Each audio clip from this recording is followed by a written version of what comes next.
నమస్తే ఫ్రెండ్స్, ఈ వీడియోలో మనం degree 5th semester Telugu Osmania యూనివర్సిటీకి సంబంధించి మిగతా అన్ని యూనివర్సిటీలకు సంబంధించినటువంటి క్వశ్చన్ పేపర్ ఎట్లా వస్తుంది అనేటటువంటి బ్లూ ప్రింట్ ఇందులో చూద్దాం. బ్లూ ప్రింట్ అనేటటువంటిది సెక్షన్ ఏ గాను సెక్షన్ బిగా వస్తుందంటే విభాగం ఏ, విభాగం బి.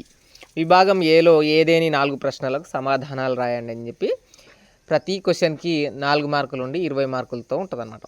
సెక్షన్ బిలో 6 ఆప్షన్తో ఉండి 6 ఆప్షన్ నుండి మొత్తం 15 లెసన్లు ఉంటాయి కదా. కవితా ప్రక్రియలు, తెలుగు వ్యాసము, వచన కవితకు సంబంధించినటువంటి టాపిక్లు ఏవైతే వచన సాహిత్యానికి సంబంధించిన 3 టాపిక్లు ఉంటాయి కదా. దీనికి సంబంధించి విభాగం బి ఉంటుంది అనమాట. విభాగం ఏలో మీకు ఇక్కడ సెక్షన్లు చూపిస్తున్నాను చూడండి. పద్యము, వచన కవిత, వ్యాసం అన్ని టాపిక్లు, ముందు మాట, పుస్తక సమీక్ష. అట్లాగే ఇక్కడ నానీలు, గజల్, హైకు, రుబాయి ఉంది కదా. ఇందులోకి వెళ్ళి పక్కా క్వశ్చన్లు వస్తాయి. ఇక జానపదం నుంచి ఒక క్వశ్చన్ రావడం జరుగుతుంది. ఇక విభాగం బి అన్ప్రిడిక్టబుల్, మనం ప్రిడిక్ట్ చేయలేం. 15 లెసన్లకు వెళ్ళి 8 క్వశ్చన్లు వస్తాయి. కానీ 7వ క్వశ్చన్ పద్యం నుంచే వస్తుందా, అధ్యయన సంస్కృతి నుంచి వస్తుందా, పాట నుంచి వస్తుందా అని అది యూనివర్సిటీలో కంట్రోలర్ ఆఫ్ ద ఎగ్జామినేషన్ బోర్డుకు సంబంధించింది. లాస్ట్ 5 సంవత్సరాల నుంచి 10 క్వశ్చన్ పేపర్లను చూసిన కాబట్టి, అంటే ప్రతి సంవత్సరం 2 ఎగ్జాములు జరుగుతాయి. బ్యాక్లాగ్ వాళ్ళకు, రెగ్యులర్ వాళ్ళకు ఇట్లా జరుగుతుంటాయి. 5 సంవత్సరాల నుంచి వీడియోలు చేస్తున్నా. 10 సార్లు 10 క్వశ్చన్ పేపర్లు చూసిన. కానీ ఎప్పుడు కూడా 7వ క్వశ్చన్ ఇది వస్తుంది ఇదని చెప్పలేం. కానీ 6 ఆప్షన్తో వస్తుంది కాబట్టి ఇక్కడ మనం కొన్నిటిని ప్రిడిక్ట్ చేయగలుగుతాం. అది ఏంటి?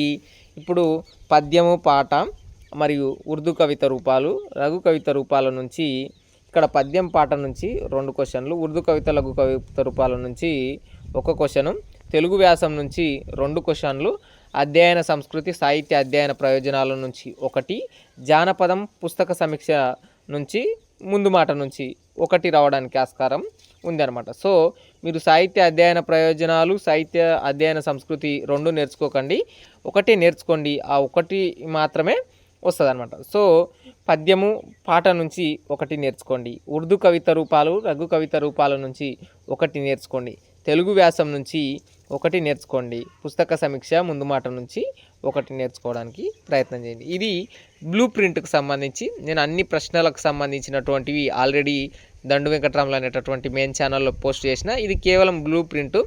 ఇక్కడ క్వశ్చన్ అనేటటువంటిది పరిచయం, లక్షణాలు, పద్ధతులు, ఉపయోగాలు, నష్టాలు, జాగ్రత్తల మీద ప్రశ్న రావడం జరుగుతుంది. తెలంగాణ రాష్ట్రంలో ఎవరికైనా BA, BCom, BSc, BBA, BSW 5th semester Telugu ఈ మాదిరి ఉంటుంది. చూడండి, PDFలు అనేటివి టెలిగ్రామ్లో ఫ్రీగానే ఉంటాయి, తీసుకొని చదువుకోండి.